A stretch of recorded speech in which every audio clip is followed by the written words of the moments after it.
have you seen the Sam Leavitt news? No. He's out. Uh-oh.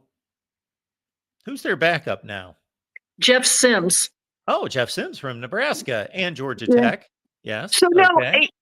I'm still trying to piece Oh, this together, to be honest with you.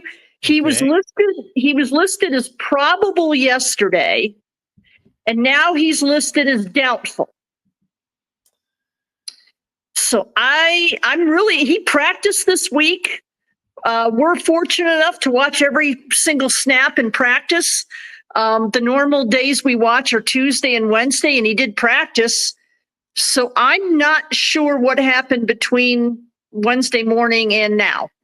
I honestly don't know. And I've got some calls out. I'm trying to find out more. But obviously, and the other thing is Kyson Brown is listed as questionable. So, wow, that's a couple big hits to take. With Kyson, it's an aggravation of the ankle injury that he suffered against Mississippi State.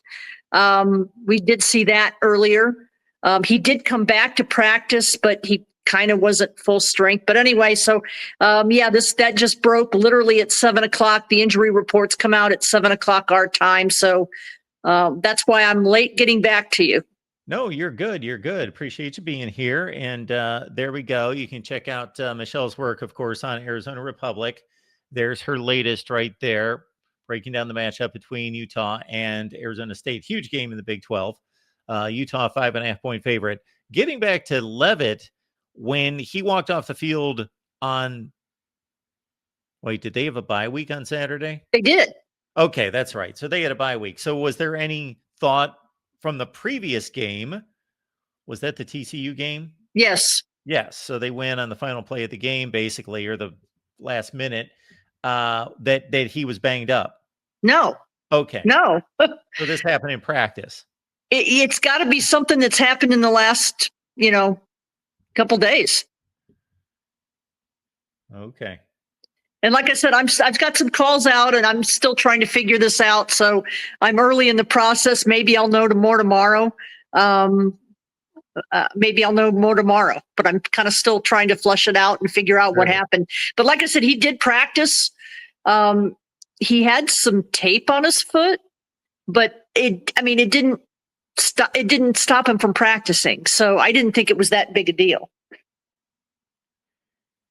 Yeah, so it did surprise me that Utah was as much of a favorite as they are. Now with Sam Leavitt's situation, I would encourage people to stay away from that line, because who knows? Because I think Arizona State's a better football team than Utah, despite being an underdog.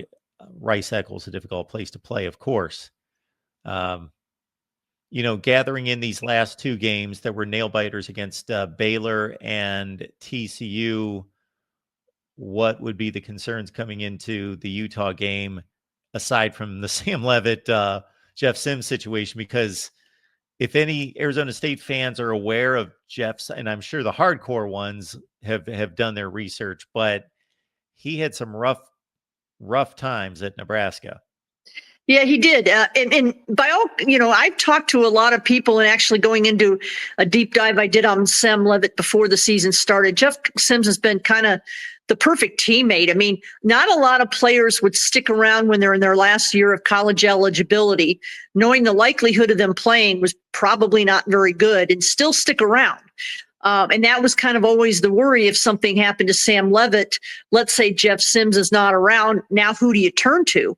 Because for Kenny Dillingham, let's say Sims wasn't here, to go into the portal and try and find a backup quarterback. No quarterback wants to sit. They all want to play. So I thought it was important to have that veteran presence in case something did happen to Sam. And even in talking to Sam's family, they said that Jeff Sims has been an absolute great teammate, has been nothing but supportive of their son, and he's been just the consummate teammate and been right there for him. So now we're going to find out. I mean, this is why you've got him. So, the concerns I had coming in, one was the punting game. the punter that ASU, their starting punter, is not has not played, and it's weird how he's listed on the report. He's listed as probable, but that's only because he's the holder. So he's going to hold on kicks and field goals, but is he going to punt? So, and I think that that's an important thing when you're trying to flip the field. The backup punter is very, very new, and he's not been very good to this point. So that was a concern I had. And then the other was the offensive line. They moved their offensive line around a little bit more. They've got Ben Coleman back at guard when he had started the season at center, and they've got Wade Helton in at center now. So they've kind of moved the offensive line around a little bit.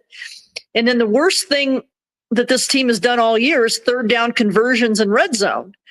So those were three things on my kind of radar as far as things that they needed to do well and improve if they were going to win this game. But the Sam Leavitt thing throws a whole nother monkey wrench into this thing.